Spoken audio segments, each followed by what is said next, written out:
Saturday night, December 6, 1941. Most of the fleet was in port. That evening, there was a band concert in Block Arena.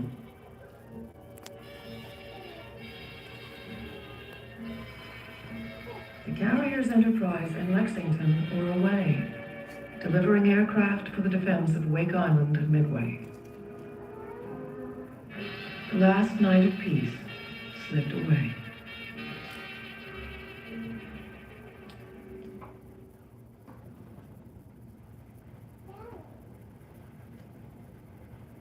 Six o'clock a.m., 220 miles north of Oahu. Still undetected, Nagumo turned his carriers into the wind and launched his planes.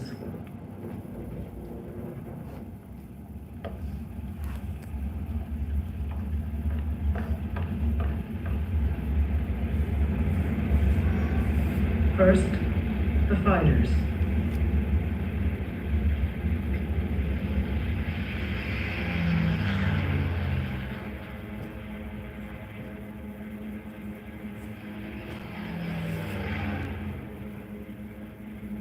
Then the attack planes, carrying special armor-piercing bombs to hit the battleships, or aerial torpedoes modified to run in the shallow waters of Pearl Harbor.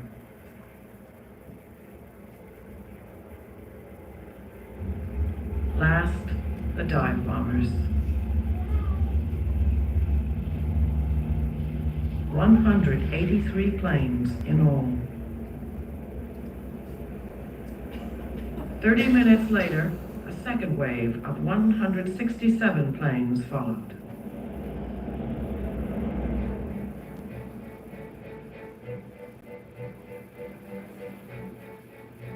At 6:30 a.m., the destroyer Ward sighted a submarine in the restricted waters off Pearl Harbor. Ward opened fire. She sank one of the 5 two-man midget submarines that were part of the Japanese attack force.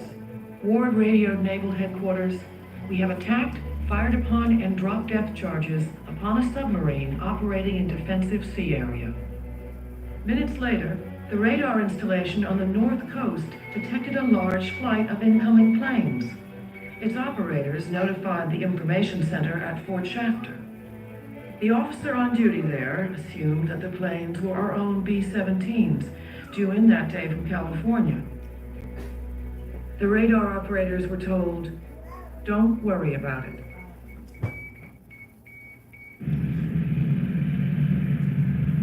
The radar had detected the Japanese strike force.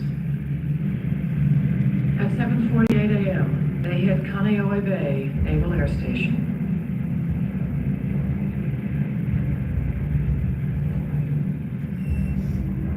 At Fort Island Naval Air Station, dive bombers tore apart the seaplanes and their hangars. The radio operator banged out a desperate message. "Air raid Pearl Harbor, this is not drill."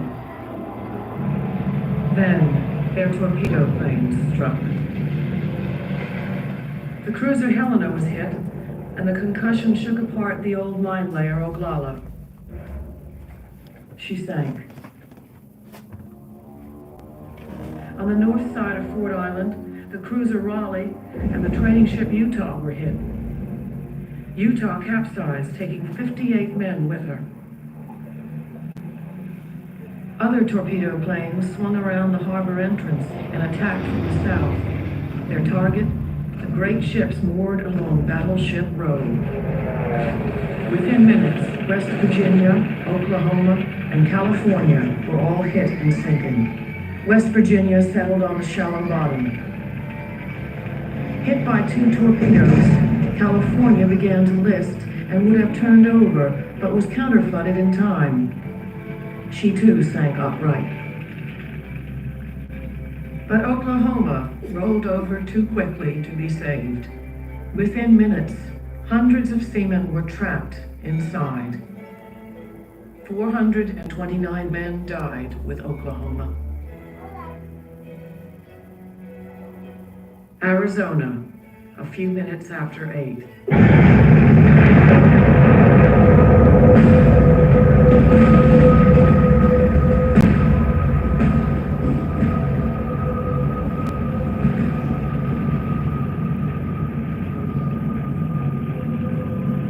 An armor-piercing bomb went through her deck and ignited the forward ammunition magazine.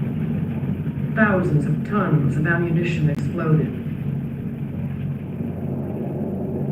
No one who heard that sound would ever forget it. 1,177 men died in those moments. Caught off guard, men fought back from all around the harbor as best they could. Sailors, soldiers, and Marines showed courage and resourcefulness. Many decorations for valor were won that day. Anti-aircraft fire was soon spoiling the aim of the attacking planes. Navy guns claimed 5 of the 29 torpedo planes that attacked Battleship Row. Only 14 American pilots were able to rise and meet the attackers. They claimed 11 Japanese planes shot down.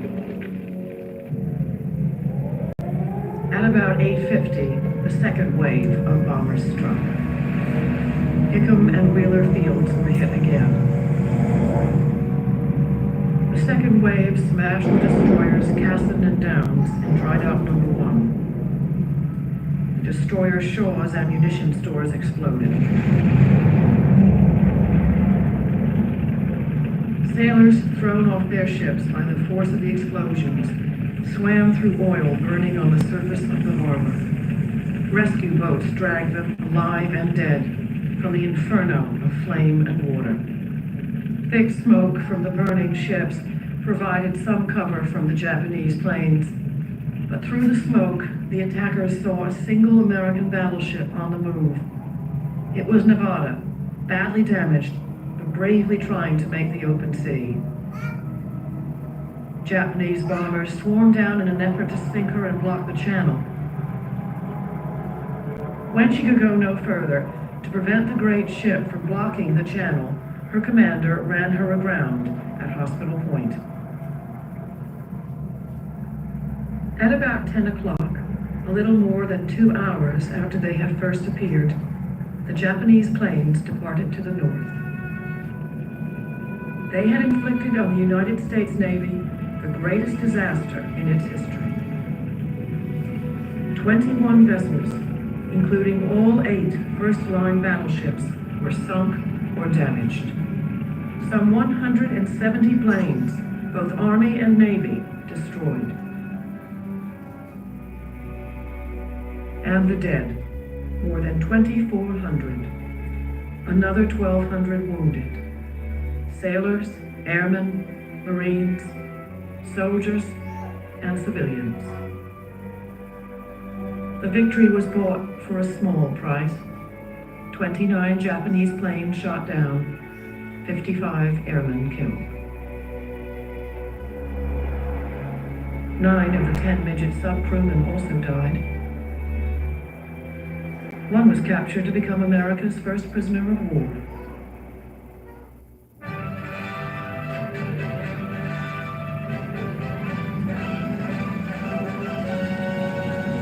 Yesterday, December 7th, 1941, a date which will live in infamy. The United States of America was suddenly and deliberately attacked by naval and air forces of the Empire of Japan. I ask that the Congress declare that since the unprovoked and dastardly attack by Japan, a state of war has existed between the United States and the Japanese Empire.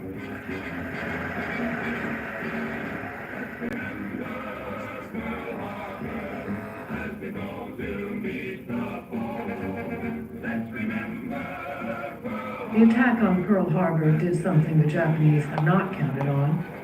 It united America, awakened her fighting spirit, mobilized her industrial might.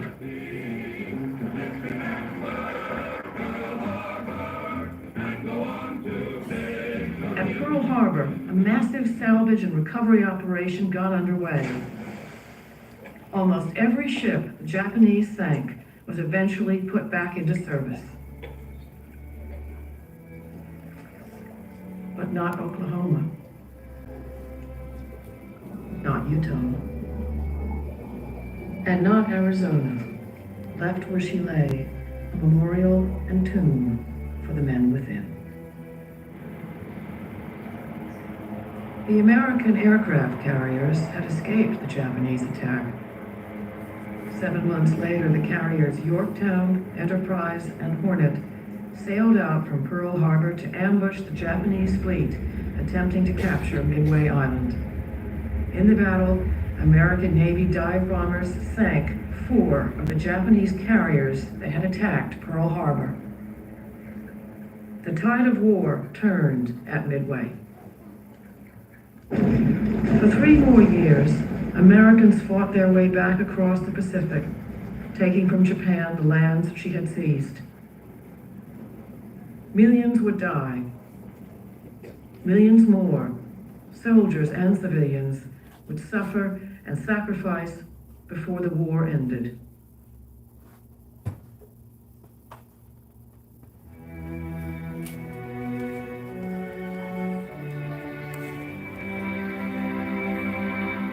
Meanwhile, the men of the USS Arizona lay where they fell, in the passageways and the engine rooms and below decks. War and peace, victory and surrender went on above them. Every year on December 7th, special ceremonies of remembrance are held here at the Visitor Center. The dead are mourned, the heroes are remembered. People from all over the world honor young men they never knew, whose lives were cut short on December 7th, 1941.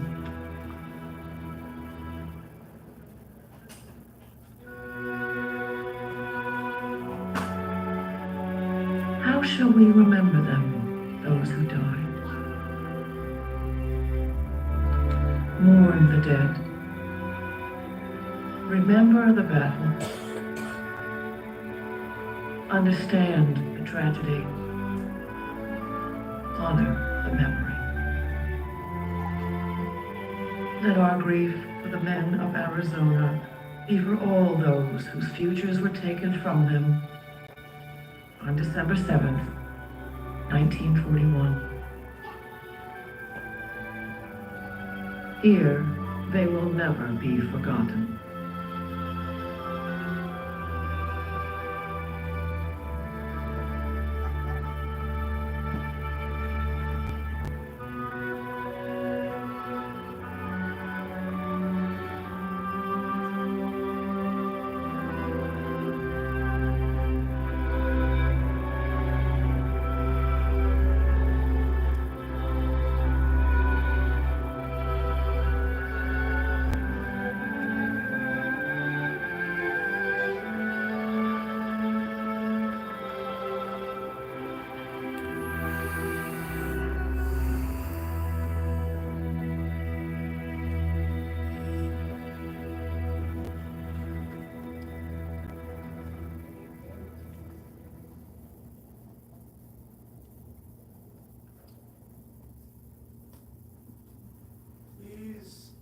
Exit out the doors to your right, and you can go all 5 doors. Thank you.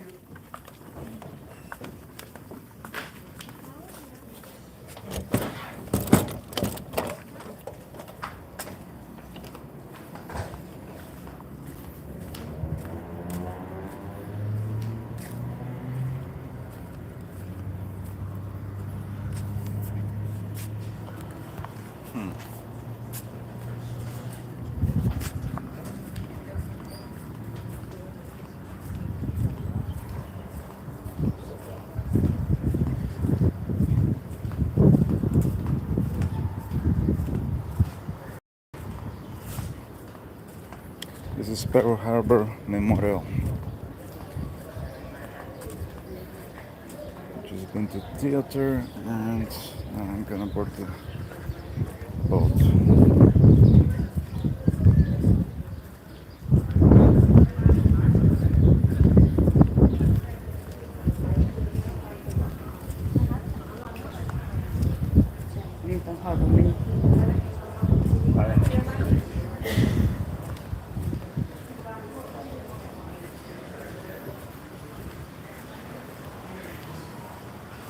Trying to see the move.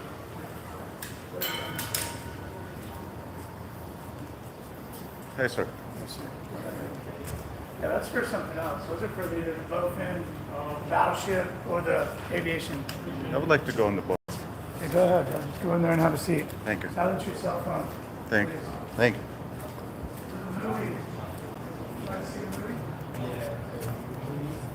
In Arizona out there is a waterlogged tomb from which the remains of over 1,000 United States Navy sailors and U.S. Marines were never recovered.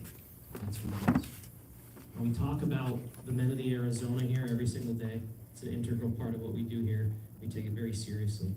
I don't know how many of you are aware of this, but I should remind the group before you go out to the memorial that the men of the Arizona, for the most part, were 18, 19, and 20 years old. These were junior men who gave their lives, and by modern standards, I guess, we might even call them kids. But if we went back to that fateful Sunday morning, December 7th, 1941, the crew of the Arizona was about 1,500 strong, and they were expecting a day of light duty. It was a pretty typical Sunday morning before the attack for those on board. Guys were having breakfast, writing Christmas cards to send stateside, even preparing for church services. While those topside, specifically the color guard and the band, were preparing for the morning colors ceremony. 7:55 a.m. there'd be a bugle, first call, and then at 8 o'clock sharp, naval ensigns and jacks would go up and the staffs of over 100 vessels in the harbor, all at the same time, with the largest ships, such as Arizona, playing the national anthem of the United States with a full band. This was all simultaneous.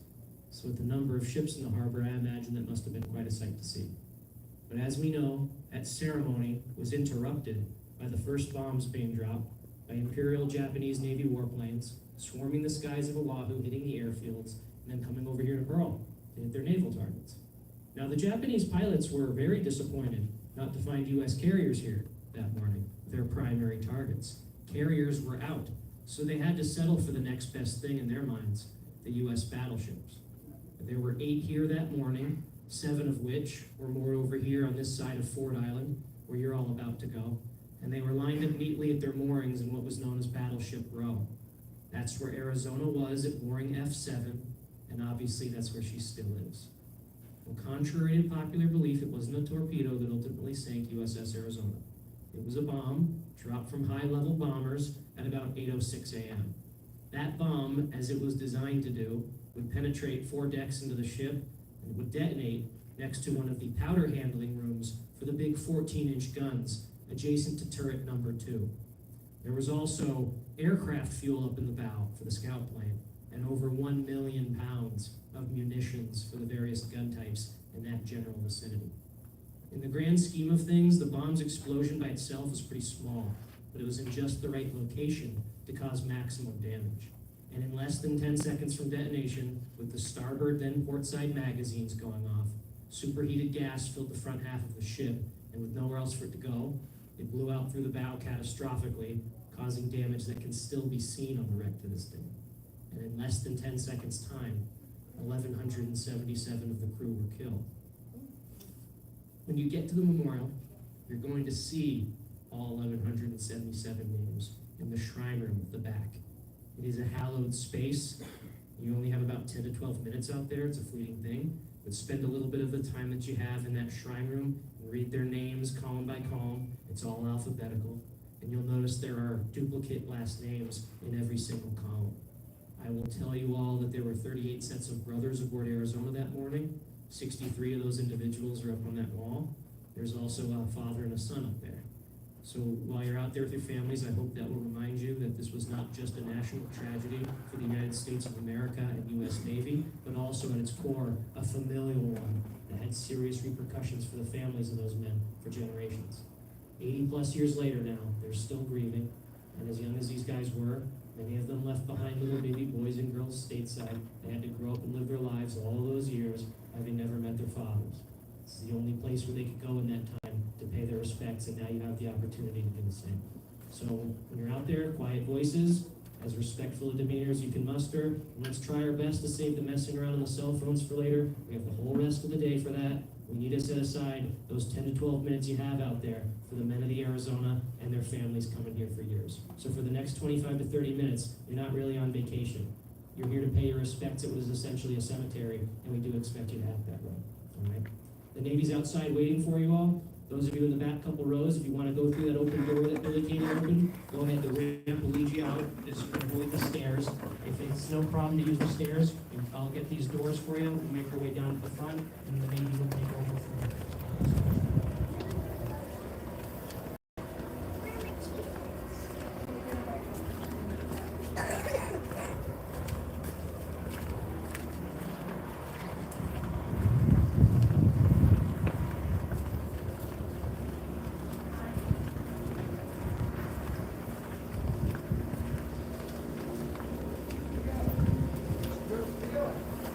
Set to the left.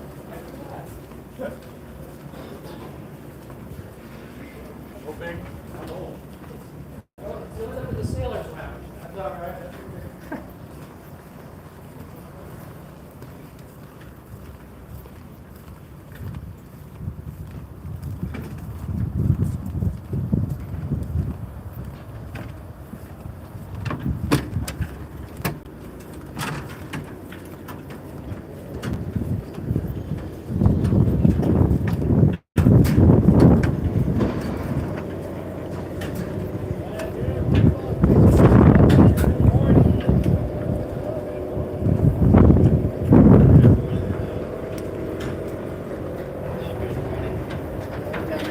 Morning.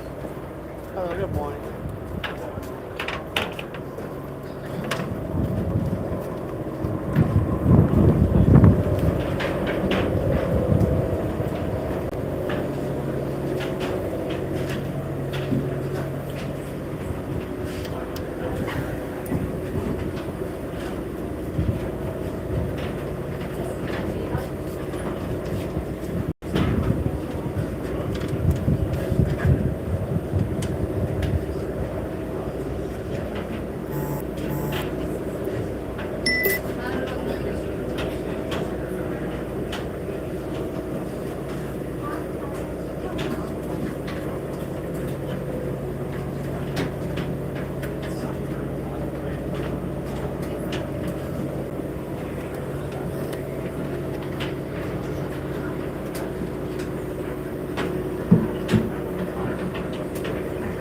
All right, ladies and gentlemen, welcome aboard. At this time, we do ask that you please silence all cell phones and hold all cell phone calls till we get back to the National Park.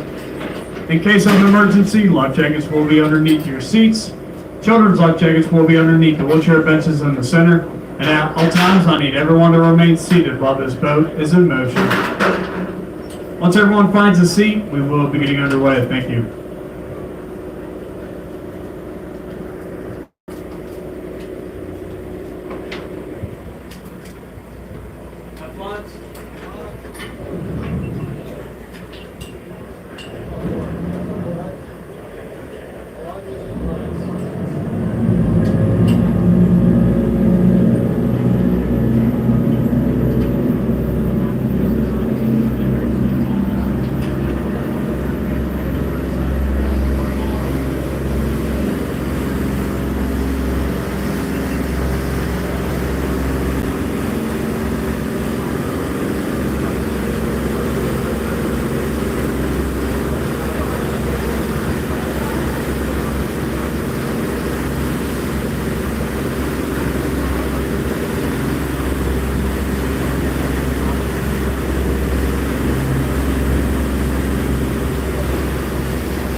All right, ladies and gentlemen, welcome to the USS Arizona Memorial. As soon as the ramp is in place, you are free to exit. We do have 2 rules. There'll be no photos or videos until you get inside. You can take pictures and videos of the outside structure on your way out to the return boat. And please do not stop on the pier or the walkway, just head directly inside. Thank you. You're free to exit through the center ramp.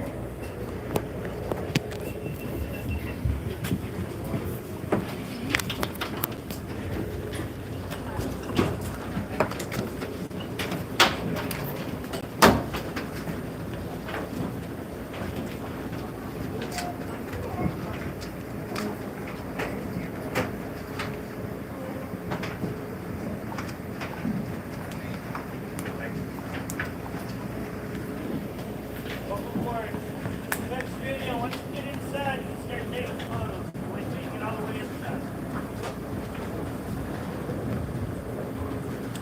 Phones away, please. Phones away.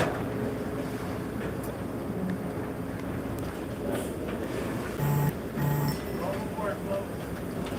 Once you get inside, you can take photos.